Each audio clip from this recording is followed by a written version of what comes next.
আসসালামু আলাইকুম। হাই, সবাই কেমন আছেন? আশা করি ভালোই আছেন। এবং সবার পরিবারের কী অবস্থা? সবাই পরিবারের প্রতি নজর দিবেন, পরিবারের প্রতি ভালোবাসবেন, পরিবারকে সময় দিবেন। তো আজকে একটা কথাই বলতে চাই, বাংলাদেশ বনাম ভারতের ম্যাচ নিয়ে। বাংলাদেশ বনাম ভারতের ম্যাচ সবসময় আজকে বিগত কয়েক বছর ধরে সবসময় হাড্ডাহাড্ডি লড়াই হচ্ছে। আপনারা সবাই জানেন বাংলাদেশে এখানে ইন্ডিয়া ওই আম্পায়ারের কারণে সবসময় ম্যাচ হেরে যায়, কারণ বাংলাদেশে লাক ফেভার করে না। তো আজকে লাক ফেভার করে কিনা না কি করে না সেটা আমরা এখনও বলতে পারতেছি না।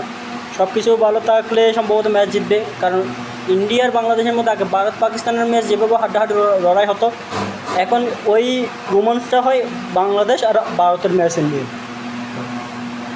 তো বাংলাদেশ আর ভারত ম্যাচে নিয়ে ভারত ব্যাটিংয়ে সবাই এক নম্বরে, আর বলিং তো তাদের সবচেয়ে এবার শক্তিশালী বলিং লাইন হচ্ছে ভারতের। তো বাংলাদেশের ব্যাটিং লাইন মানে হজরব অবস্থা। এক নাজমুল হোসেন, তো রিটন কুমার দাস, তানজিব তামিম, এরা কোনো কিছুই ভালো করতেছে না। আমি একটা কথা বারবার বলতেছি, টপ অর্ডাররা যদি কোনো কিছু যদি করতে না পারে তাহলে বাংলাদেশ ম্যাচ এভাবে হেরে যাবে, কারণ খেলার মূল ভিত্তি হয় ব্যাটসম্যানরা। টপ অর্ডাররা যদি কোনো কিছু করতে পারে তাহলে মিডল অর্ডার যারা আছে, লোয়ার অর্ডারে যারা আছে, তারা একটা ভালো মোটামুটি একটা সম্মানজনক স্কোর নিয়ে দিতে পারে।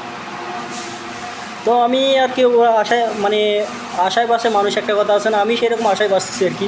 আজকেও বাংলাদেশ জিতবে, এবং আজকে আমার জানার মধ্যে বাংলাদেশ টপ অর্ডাররা সবচেয়ে বেশি ভালো করে বাংলাদেশ টপ অর্ডার। বলিং লাইনে মোটামুটি আলহামদুলিল্লাহ ভালো আছে। বলিং লাইনে কোনো কিছু বলতে চাই না, কারণ বলিং লাইনে তানজিব হোসেন সাকিব আছে, মুস্তাফিজুর রহমান আছে, তাসকিন আহমদ আছে। আমার জানার মধ্যে এবছর একটু রান রেটের দিক থেকে তাসকিন আহমদের বলিংটা একটু খারাপ যাচ্ছে।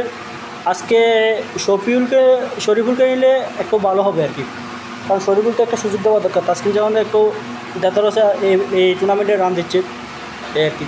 তো সবাই দেশের জন্য দোয়া করবেন, দেশের মানুষ সেভাবে সুস্থ থাকে সেভাবে দোয়া করবেন, এবং আশা করি সবাই ভালো থাকবেন।